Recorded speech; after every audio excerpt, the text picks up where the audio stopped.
Avant, ici, il n'y avait que des champs. Il n'y avait rien du tout. Et là, maintenant, tu es au cœur du plus grand bordel d'Europe. Juan Antonio fait depuis 15 ans le trajet entre la France et l'Espagne. Originaire de la Jonquera, il a vu sa ville s'enfoncer dans le trafic et a décidé de le dénoncer. Il accuse ses confrères camionneurs qui transportent les filles des confins de l'Europe vers la Jonquera. Toutes les femmes ici, elles viennent toutes par camion. Les proxénètes et même les filles ici te donnent de l'argent pour voyager. Quand j'étais à Berlin, sur la frontière avec la Pologne, eh bien, juste avant la frontière, une fille est venue me proposer de l'argent pour faire le voyage avec moi. Et ensuite, elle voulait travailler pour moi pendant 3 mois pour me rembourser. Elle vit toute avec les camionneurs.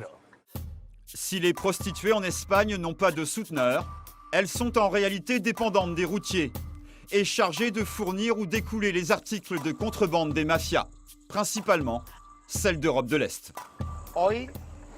Aujourd'hui, parmi les routiers espagnols, italiens, marocains, français, tous, il y en a toujours qui se lancent dans la contrebande. C'est de la contrebande de tabac, de whisky, de vin, de drogue, de femmes, à la Jonquera et dans toute l'Europe. Tiens, regarde cette fille-là. Celle-là, elle bosse avec les camionneurs.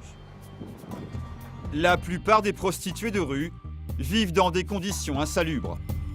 Certaines ne disposent même pas de chambre. Elles négocient des passes gratuites contre la possibilité de dormir quelques heures dans une cabine de camion.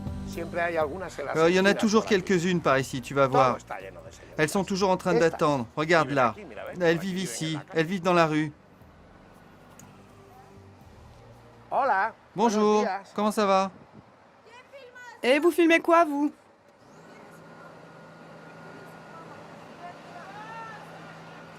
Vous avez vu? C'est très dangereux. Selon la police espagnole, environ 1 camion sur 10 qui stationne à la Jonquera transporterait un chargement illégal. Les mafias leur proposeraient de cacher jusqu'à des palettes entières. Produits contrefaits, drogue, ils sont les agents de liaison d'un trafic international. Ils fournissent une part de la petite clientèle de route. Ils sont aussi transporteurs puisqu'ils transportent bon nombre de prostituées et notamment moyennant rétribution. Et puis surtout, au final, je pense qu'ils permettent un certain nombre de camouflages pour dire à quelques-uns ou à quelques autres que les camions, les camionneurs sont responsables de la prostitution, du trafic de drogue ou autre. Ils sont donc en même temps porteurs et illusions dans le système de prostitution.